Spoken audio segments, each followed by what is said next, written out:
Welcome to the real life show, Living with a Chronic Illness. We are your hosts, Cassie and Chelsea. I'm Cassie, a single mom living with a chronic illness who is extremely passionate about living a full and happy life. And I'm Chelsea, a mindset coach that has a passion for helping people learn to put themselves first and be the best version of themselves each and every day. We came together to create Spoonies Unite, an uplifting community that offers resources, guidance, and support so you can live your best life while giving you the space to be yourself, be heard, and feel understood. This show is not only for those who live with a chronic illness, but their friends, family, spouses, and just anyone else existing on the earth. There's a little something in here for everyone.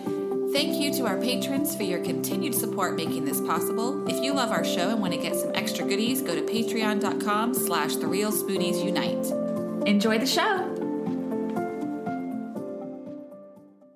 Hello and welcome to this episode of the real life show, Living with a Chronic Illness. Today we are talking all about making yourself a priority because self-care is important for literally every single person on the freaking planet.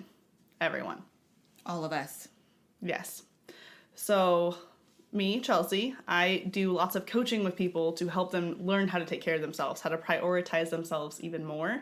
So this is literally my favorite topic on the entire planet, and I will try to not talk for hours and hours on end about this. She's got lots of good info.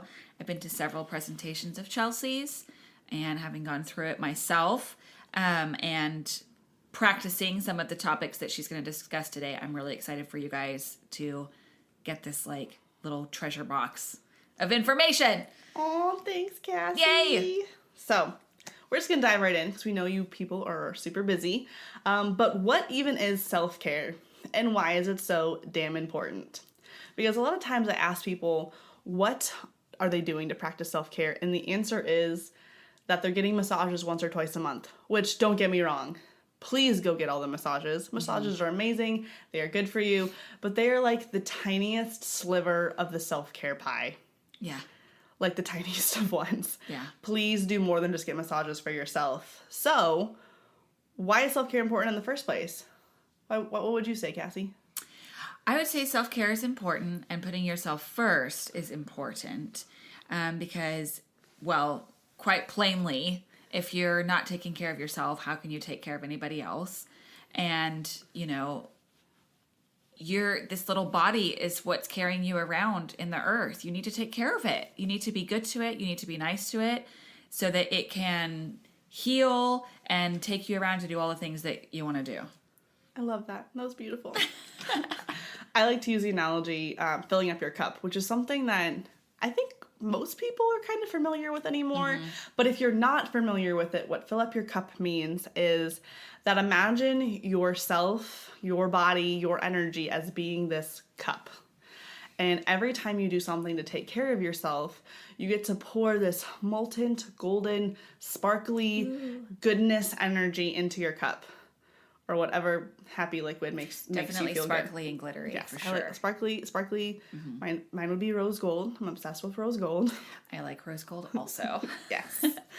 And so when you have that rose gold sparkly goodness energy in your cup, you can share it with others.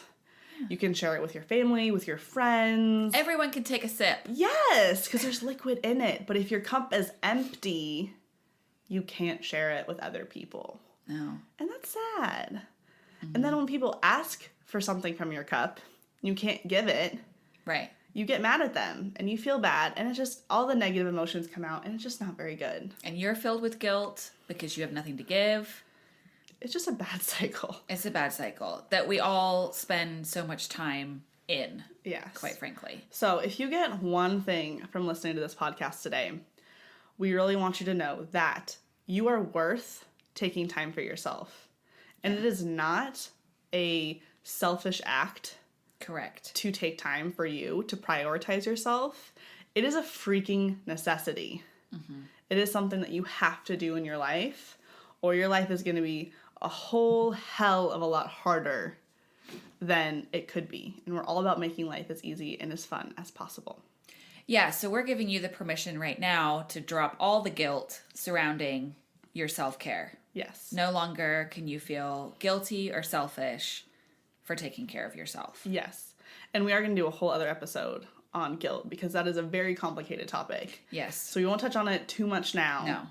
Because we want to really dive into that one. But just know that you don't have to feel guilty. And honestly, like, if you are taking care of yourself and someone's making you feel guilty, like, are they that important of a person to you anymore? Like, are they really supporting you? Are they someone that you want in your life? Yeah.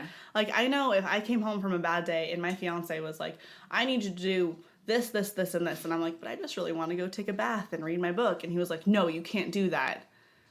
Okay, one, he would never say that, but like that would be like a big red flag to me. Yeah.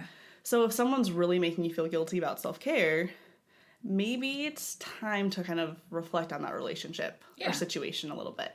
Which could go into communicating your needs. Yes, which we're actually going to talk about later. That will come later. up. Yeah. Don't worry. Yeah. So self-care is super, super important. You got to fill up your cup.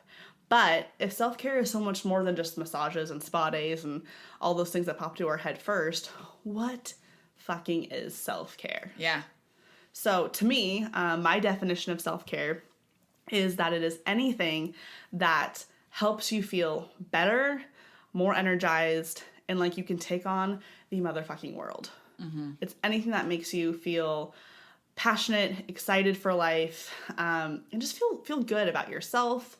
Recharged. Recharged. So this definition it's kind of broad, which lends itself to the fact that self-care is a lot of different things.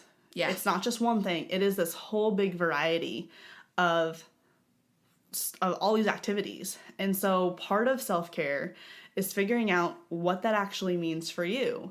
Because I know what self-care for myself is not exactly the same of what it is for Cassie. Mm-hmm.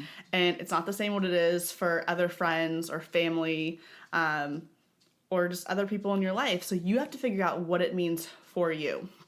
Which, first step of that, you have to figure out what actually re-energizes you, what recharges you, what helps just you feel better every day. And for a lot of us, we really disconnect from how we're feeling emotionally, physically, mentally, because it's sometimes easier to not notice how we feel. Yeah. But in order to figure out what self-care means for you, you gotta connect. You gotta figure out what it is you want, what it is you need, and go from there. Yeah. So something that I like to recommend that you do, and if you are not driving, if you're in a place where you can maybe pull out the notes section of your phone or a piece of paper, I'd encourage you to start writing this down, or do it later, that's fine too. But start writing out a list of stuff that is self-care for you.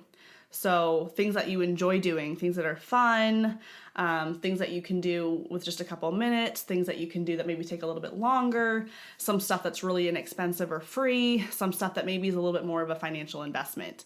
So for example, I love listening to podcasts.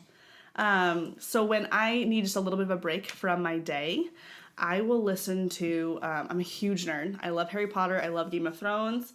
So I like to listen to Binge Mode. And I like to listen to Potterless, which are a couple podcasts I really like. So if you like Harry Potter, Game of Thrones, I would totally check those out. And so just thinking about those little things. Doesn't cost me any extra money, but I love to listen to them while I am driving, while I am cleaning my house, just as a little bit of something to kind of check out from the day for a bit. Other stuff that I have is reading books. I love going to breweries. I love trying new restaurants. I love hanging out with Cassie. Yay. Checking out new coffee shops in town. So it can really be a wide variety of things. At the same time, I also really enjoy spa days and massages when I can fit those into my schedule and into my budget. Doesn't happen all the time, but it's a nice little treat for myself when I can make it happen. So start making a list for you, because when you're having a bad day, when you are feeling down in the dumps and tired, exhausted, burnt out, it does take a lot of energy to figure out what the hell you're going to do to help you feel better. But if you have that list already ready to go, you can just look at it and pick something that seems manageable in that moment. Mm-hmm. What's on your list, Cassie? Yeah, that's a good idea to have the list. I like to watch various shows. Those are good. Yeah. I like British period pieces like Poldark and Downton Abbey and stuff like that. I love Downton Abbey. It's so good. And so that stuff is kind of self-care, just shutting off whatever else I have to do and taking time to just chill. I like going for walks, especially to be in the sunshine and the fresh air. I've noticed that sunshine is pretty huge for me, so taking a walk. Board games are fun. I like playing board games. I like games too. Yeah, again, like kind of shutting off from necessarily a bunch of the responsibilities that I have to do and just enjoying some time is good. Pilates. I love Pilates. That is a huge self-care that I really need to be prioritizing more because it makes me feel so good in all the ways, endorphins and physically, pain relief, and I need to prioritize that on my list for sure. On a side note, if you haven't tried Pilates, we highly recommend you do it. No matter what you've got going on. It's the best. It's the best. We're not biased at all being Pilates instructors, but yes, it's really the best. But all of you, every single one of you listening, no matter what is going on with your body, you can do Pilates. You can. Find an instructor. That's awesome. A good one. It's all about the instructor. Luckily, we're each sitting across from a great one. Yeah. If you're in Wichita, Kansas. If you're in Wichita, let us know. Look us up. So all the stuff we just talked about has a lot to do with certain activities that you can do for yourself. But self-care really is also more than just certain activities that you can fill your life with. It can also be setting boundaries for certain people. So I was talking to a friend earlier this week, and she's got an employee who is just a struggle to work with. We'll just say that. And so I was encouraging her to maybe set some boundaries of this employee can only come ask for help at certain times during the week or certain times during the day. That way she's not being constantly bombarded by questions and interruptions. Yeah, boundaries. And so boundaries can be really important. Sometimes being able just to set boundaries within your own time and with your life. One of the best decisions I made when I graduated from grad school was I gave myself a rule that I would take no clients before 7 a.m. and I would take no clients after 7 p.m. Mm-hmm. And I've 90% followed that rule. Mm-hmm. Haven't always been perfect because, some rules are meant to be bent and broken, but it really made me think about what the impact on my life was going to be if I went outside of those boundaries. And it really helped me to balance my schedule, have some work-life balance, and not have to work super duper early in the morning and super, super late, which sometimes happen when you teach classes and clients within the fitness industry. Yeah, I had to make boundaries like that too. Mm-hmm. I work weekends, sometimes evenings. Early morning is not my jam. It's important. Mm-hmm. And then you can be better quality you when you have made those boundaries and set them. Oh, yeah, for sure. And so on top of setting boundaries for time, sometimes it's also setting boundaries specifically with individual people. Yes. So if maybe you've got friends, family, people that you work with that like to contact you really early in the morning, really late at night, on the weekends, times that you're just like, yo, I'm checked out. Please don't talk to me right now. You can set those boundaries. My phone is on Do Not Disturb pretty much all the time. Good luck trying to get a hold of me in an emergency. It's just, I have my phone on Do Not Disturb because I don't want to be constantly distracted by whatever notifications is up there. I want to be able to choose when I'm being distracted by my phone, not because other people are wanting my attention right away. Oh, I like that. Yeah, that's good. Choosing when you're going to give your attention, not people pulling away from it. Or pulling from it, I should say. I like that. Helpful. Another thing that is actually a huge part of self-care and makes a huge difference in my life personally is the environment that you're in. So if you are looking around your house, the room you're in, your car, your workspace, and it is something that doesn't make you feel good, you're not going to feel your best. If you're constantly looking at this painting that you're like, oh, that's so ugly, that's awful, it's not going to make you feel good and energized when you're looking at it. So change it. Do something different. I don't care if it was your great-great-grandmother's and it's a family heirloom. If it doesn't make you happy, get it out of your life. Or find someone who can take it that it would make them happy. Yeah. Share the love. So I know for me, me and my fiance are fixing up our house right now. And there are lots of aspects of it that are not my favorite. in my basement, we have a camo wallpaper wall. It's great. The amount of times I've heard the joke of, "Oh, I can't see the wall. What wall are you talking about?" I totally made that joke when I walked down there. I was like, "Oh, where are we? I can't see anything." Everyone makes a joke. And the carpet is 40-year-old burnt orange shag carpet. It's not something that I walk down and I'm like, this is visually very pleasant to me. It's kind of stresses me out a little bit, so I've just chosen to not spend a lot of time down there. And since it's not something I can fix right away with a snap of my fingers, it's a little out of my control, I have to come from a place of, hey, this is not something that I can need to lend energy to. It can be something that I can just accept that it's there and know that it'll change at some point and move past it. It doesn't have to be an energy suck, because you can truly pick what things pull energy from you and what things give you energy just by making the conscious decision of, I'm not going to let this bother me, and move past that stuff. Yeah. And then with like relinquishing your control of the basement currently, you then, on the flip side, with your office, you were like, no, I need this space to make me happy, and kind of took the reins into your own hands and was like, I'm painting the walls. I'm going to have it be how I need it to be. Yes. And so you can always, that's a good way too. Maybe there's something that you can't control and you can't do and you can't change right now. Go find the things that you can. 100%. And then enjoy that.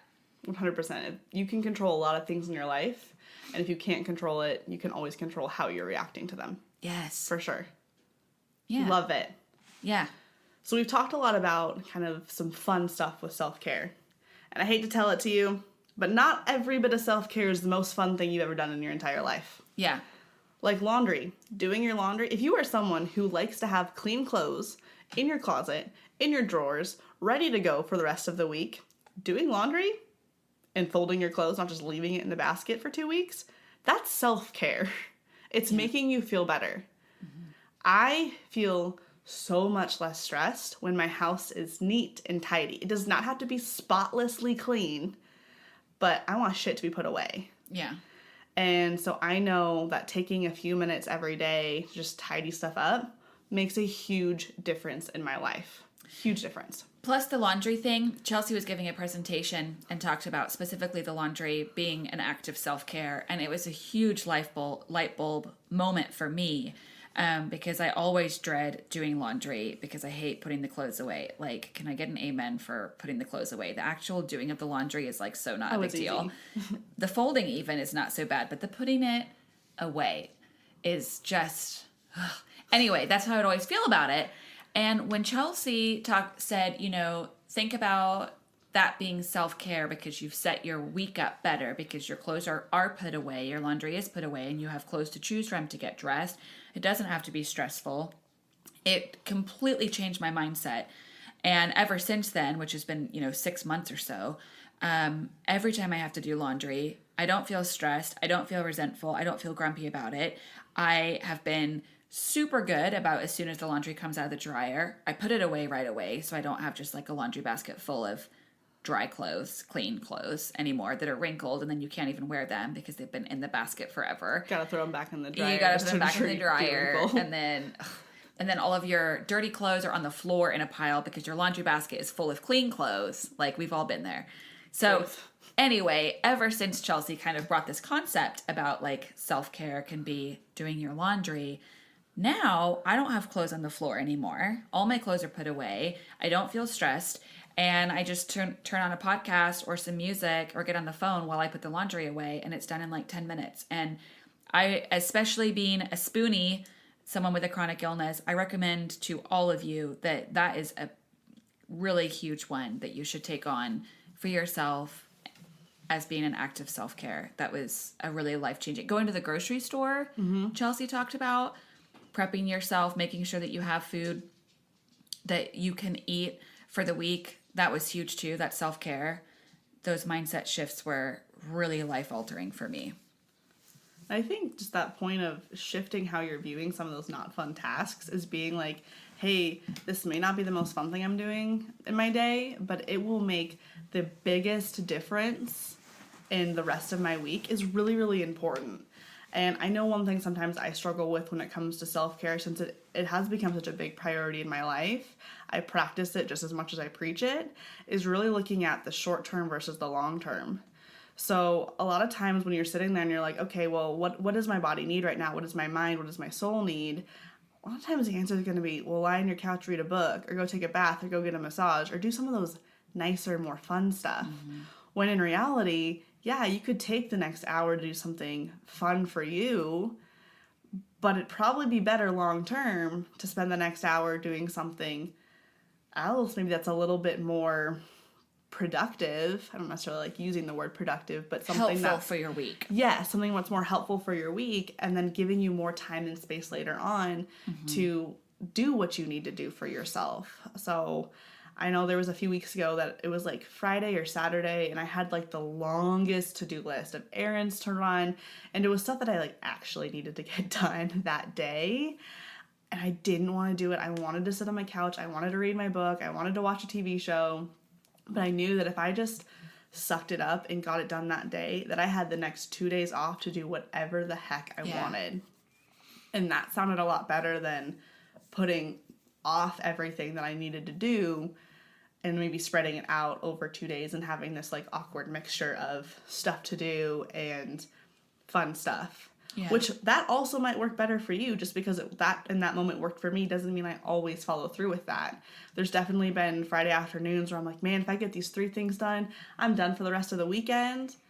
And then I sit on my couch and I'm like, no, what I need right now is to chill. I'm exhausted, I'm tired, I'm burnt out. I need a little bit of a break. I can do this tomorrow. But it's being able to recognize that within yourself. And it takes a bit of time to figure out that balance of, is this something I need to do right now? Or is this going to be better for the long term, and kind of picking which option is the best for you? Yeah. Yeah, that is super important, because tomorrow is my long day at work. And so I really shouldn't put anything on my list tomorrow of things to do at all. Which you won't have time. No, I won't have time. And then Friday is a relatively long day. So that really means that today I should probably do my laundry and go to the grocery store. Luckily, I showered last night, so I'm good for like a few days. Yay. But I think that is a good perspective, because part of me was like, oh, I'm going to be tired from working this morning, and I should go home and I should chill and like watch a show and have lunch and stuff and just like relax. But in reality, I'm going to end up probably screwing myself for the next couple of days if I don't maybe go and do those things today. And I could rest this evening. So that is good. You should definitely look ahead. That was one of the nice things that Chelsea's talked about is, long-term versus short-term. And then, of course, like she said earlier, sometimes with the short-term, or if things are really bad, you are in a moment that you can't look long-term. And then, do what you got to do to get through, honey. For sure. So that kind of leads us into, without you talking about having to look ahead, is how the heck do you even fit self-care into your busy schedule? So that's the number one excuse, I should say, or reason that I get of, I don't have time for that. I'm too busy. Y'all, you got as many hours in a day as Beyonce does and as Oprah does. They do a lot of shit. Yeah, that's time is the worst excuse you can give. That's like a little humbling over there. Like, I never thought of it that way. Okay, yeah. If Beyonce can do all of the things, then so can I. Yeah, if Beyonce can do all the things, so can you. So to me, I view I don't have time as a shitty excuse, a shitty reason. It's a cop-out. Because you know what? We are all super busy. Everyone on this freaking planet thinks that they're busy. Some people super are. And some people say they're busy and you're like, really? Are you? You work 6 hours a week and do nothing with your free time. Like, you sit at home and just do nothing. But it doesn't matter how you're actually spending your time. It's how you perceive it. Yeah. Because everyone has the right to view their schedule as they want to. And they have their own perspective on their life. So what I like to recommend to people, and I made Cassie do this, and it really seemed to help her. So you'll be able to talk about your experience with it. But track your time. And when I say track your time, I mean, if you want to get down nitty gritty with it, track every single freaking second of your damn day. From the moment you wake up to the moment you go to bed. Like, how long does it take you to brush your teeth? Wash your face, get ready in the morning, eat your breakfast, drive to work, or take your kids to school, or wherever you're going, Or if you're like me and you work at home, how long does it take you to walk from your bedroom to your office, which is about 2 seconds? And really look at how you're spending your time, because most of the time people realize that you're spending time doing things that actually don't matter, like scrolling through Facebook. I am so guilty of just spending hours and hours scrolling through Facebook or Instagram or Pinterest even, without any purpose behind it. It's just something I'm doing, and I'm not thinking about what I'm doing. I'm not actually learning anything. It's just this very mindless activity that doesn't make me feel better afterwards most of the time. It just kind of makes me feel bleh. Sometimes Instagram does make me feel better, seeing some kind of cool stuff or seeing things from friends and family. But kind of looking at like why you're spending your time that way. So after you've tracked your time and you're like, oh, I'm spending this much time doing this and this much time doing this, I then like to ask people to go in and be like, well, how did that task make me feel? Is it something that you really have to do during your day? Is it something you can have someone else do? I cannot wait to have kids for the sole purpose that I want to give them chores. I'm convinced that my mom had me so that she could have someone to help clean her house. Yeah. And then they become a preteen, like my son. And then you're like, oh my God, how many times do I have to tell you to take a shower, which isn't even a chore. That should just be part of like, I don't know, just human decency. But yeah, there is like a nice little window of a certain few years of age that you can be like, isn't it fun to go and pick up our toys? Isn't it fun to sweep? And they're like, yeah, Mom. It's great. Yeah, soak it up. But anyways, starting to look at how you're using your time and if it's actually how you want to be spending your time. Yeah. And if the answer is no, you gotta change that. Yeah, and with the time tracking, one thing that Chelsea has said with it is it doesn't need to be that how am I using all of my time productively? How am I using all of my time efficiently, necessarily? It's more of like an observational tool. Like she said, like, how do you feel about these things that are taking your time? But also just a way that you can see, oh, yeah, maybe, for example, when I was doing my time tracking, like I love to read and I love to listen to podcasts, and it's really hard for me to find the time. Well, then how can I make the time? When I'm getting ready in the morning, which takes, I don't know, anywhere from 5 to 25 minutes, depending on how slow moving I am, I can listen to a podcast or listen to a book on tape while I do that, instead of either being in silence or listening to music. And then before I know it, I've started my day doing something I love, which is learning or reading or listening in some kind of form. Mm-hmm. So, yeah. I think that's a really good point of, the time tracking is not meant to be this judgmental thing of, oh, you are wasting so much time during your day. It's meant to be, well, where is my time going? And is this how I actually want to be spending the minutes and hours of my day? And there are some things that you're like, okay, well, I have to do this. Unfortunately, I have 2 big dogs that shed all over my freaking house. I have to vacuum like once a week or every couple of weeks if I'm being lazy. And I hate vacuuming. I absolutely hate it. It's like, I'd rather clean toilets than vacuum. Interesting. Why? I don't know. But to make it better, I listen to podcasts. Yeah. Or I listen to music that's just making me feel really good at that moment. And suddenly the vacuum experience becomes not so shitty. Maybe you need a really good vacuum, like one of those skinny light ones. I need a Roomba. Is what I need. You need a Roomba. Can Roomba sponsor the podcast? Roomba, please. We need you. That'd be hashtag goals. Oh, that'd be great. That's funny. And another tip I have for time is when you start noticing that you're like, hey, every time I have this interaction with this individual or I have to do this task, there's just some things that you have to do in life sometimes that you just don't like and you can't get rid of it.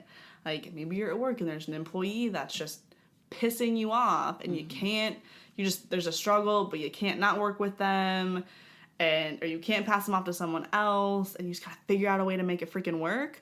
Well, maybe when you have meetings with this person, before and after you talk to them, maybe you do something for you. Yeah. Like maybe you go take a walk and just clear your head before. So you're in a better headspace before you go into that encounter. And then afterwards, you also do something to kind of bring your energy back up, to fill your cup back up with that rose gold sparkly energy. Yeah. That way the rest of your day isn't this black hole of shittiness because the energy got sucked out of you from that one person, that one interaction. Yeah, they don't get to take your power. Yeah, they don't. Yeah. Your power is yours. Another thing about the time tracking and like finding time / making time, as a single mom, it's really hard to make the time for myself or find the time. Because your son is, even though you're a priority in your life, your son is also a priority. Yeah, he usually always comes number one. Yeah. I've been really working on, he's always been my number one, and I've been really working on making myself number one at times because then I'm better for him. It's a process. But one of the things that one of the changes I made with going through Chelsea's coaching program was I really noticed that at night before bed, after spending time with my stepdad, who's elderly, who I help take care of, and then taking care of my son and doing all the things that he wants, I would be going straight to bed, so tired, and have no time for myself, wake up feeling like I didn't get to do anything for myself or the things that I like to do. So I bumped up his bedtime by half an hour, and to give myself 30 minutes after putting him to bed, because I usually go to bed pretty much right after I put him to bed. And so that was a small change to make that gave me 30 extra minutes in my day to either watch my favorite show or maybe talk on the phone to a friend or loved one, and or read my book before bed. And I found myself sleeping better, not feeling grumpy or resentful in any way, waking up feeling more refreshed. And so there might be ways that you can look at your life, and when you're doing your time tracking, and hopefully more easily find ways to make the time for yourself that you need. I know. And deserve. Yeah. I know for me, putting in a routine that included a morning routine and a nightly routine has made a massive difference in how I feel every day. And I want to preface this by saying I am not a morning person. Like I am not. Everyone's been like, "Oh, you keep trying. You'll get used to it." No, I've been trying to be a morning person for the past 7 years of my life. It has not happened. It's not going to happen. That's fine. I've accepted what's it. really funny about that is when I was driving over here this morning with our Chais, I was like, I'm so glad that she's a morning person and we can get started at 8:15 in the morning. All right. Well, I guess I should say, like, coming from the fitness industry, like, mornings not uncommonly start at like 5 o'clock in the freaking morning. Yeah.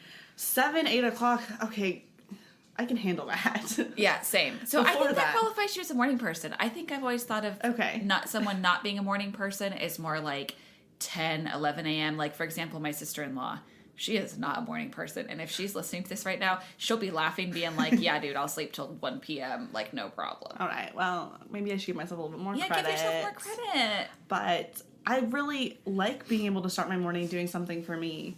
And I am the type of person where I will stay in bed till the last possible freaking second to get as much time in bed as I can. Am I awake? I'm like half awake. But I'm like, I'm not getting out of bed. It's warm. It's comfortable. I'm not getting up. I'm not getting up. It's like a rebellious thing that I do. And I know exactly how long it takes me to get ready, grab some food, and get out my door and get to work. Like, down to the minute. Like, I can be like, well, I can stay down. If I stay in bed for 2 more minutes, I'll just throw my hair up in a bun, and I don't have to do it and be fine. All right, if I stay in bed another minute, I'll just put my glasses on and not wear my contacts. All right, well, if I stay in bed another couple minutes, I won't grab tea on my way out. I'll just drink water this morning, which is always a big mistake. Yeah. I like my tea in the morning. It's not good when I take that off. And so that's where I operated from for so long. So then being able to kind of switch that and be like, hey, I don't need an hour. I don't need 2 hours, but I need like 10 minutes of being able to sit down and do something for me to start my day. I love journaling. I used to hate it. I used to think it was stupid, and then I actually like gave it a go, and this is my favorite thing ever. I like listening to podcasts sometimes. I like reading, affirmations. Sometimes I meditate, and starting my day off just something for me makes the entire day completely different.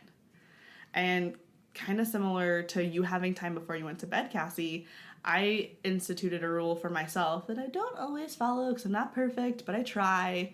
And that is when 10 o'clock hits, I'm supposed to stop watching TV, to put away my phone, put away my computer, and I'm supposed to start getting ready for bed. That doesn't mean that I'm in bed at 10 o'clock. It means that I might, if I have to like make something for lunch the next day, do that. If I needed to like prep something for the next day, tidy something up, take a shower, I start doing that. So I give myself a chance to start to wind down and get ready for bed. And so when I go to sleep, I'm in a good place. Mm-hmm. And I'm not just like so exhausted that I just fall over and fall asleep right away. Like I let myself kind of unwind. And I've really enjoyed reading before I go to bed. And I've been able to read so many more books because I'm setting aside that time to read a little bit. Nice. Yeah, it's been fun. That's good. Yeah. So for self-care, it's important for not only each individual person to do, and if you have a chronic illness, I think it's even more important to do to really make sure you're prioritizing yourself, because allowing your cup of energetic liquid goodness to run out is a lot of times even more detrimental to an individual with a chronic illness, because the amount of time it can take to recover from that is so much longer than if you don't have a chronic illness diagnosis.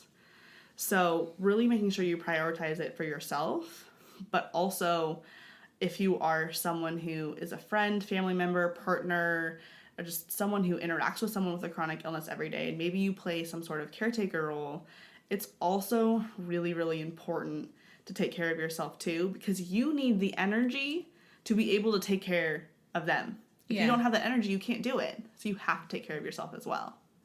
Yeah, that's super important. As a caregiver, you will feel more present and capable for helping your loved one if you feel like some of your needs have been met individually. For example, you know, if you like going for walks, but your chronically ill family member or friend maybe isn't able to go for walks at that time. Maybe they're having a really bad day, or maybe they have physical restrictions and can't physically even go for a walk at the time. You should still go. You know, your Spoonie wants you to go. They want you to go out and still experience life.